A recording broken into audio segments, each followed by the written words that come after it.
একই কথা, 3 জনের জন্য 300 বাইকার বসে থাকবে, এটা জুলুম পুরা, এক কথা জুলুম। 3 জন তেল দিবে, 3 জনের জন্য 300 বাইকার বসে থাকে। আমাদের বাসায় বউ বাচ্চা আছে, আমরা নামাজ কালাম পড়ি, ওরা মনে হচ্ছে মুসলিম, আমরা হিন্দু, কোনো মানবতা নাই। রোজা রেখে মানুষ সবাই আমরা রোজাদার এখানে। রোদের মধ্যে 2 ঘন্টা 2.5 ঘন্টা ধরে বসে আছি আমরা। নামাজের পর নামাজ শুরু হইতে এখনো 1 ঘন্টা বাকি, নামাজ শুরু হইতে 1 ঘন্টা বাকি। 1 ঘন্টা আগে ওরা তেলের বন্ধ করে দিছে, বলে আমরা নাকি তেল বাসায় নিয়ে রেখে আসি।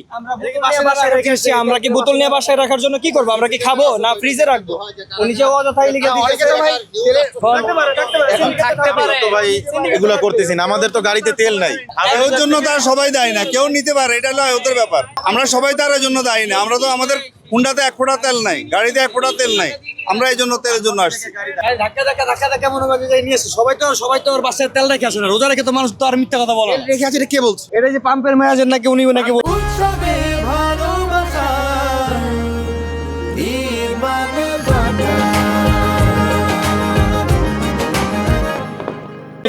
সিনিয়র ম্যানেজার জিনিয়াস উনি বলছে তেল আমরা বাসায় রেখে আসি নাকি, বাসায় রেখে নাকি বিক্রি করি আমরা।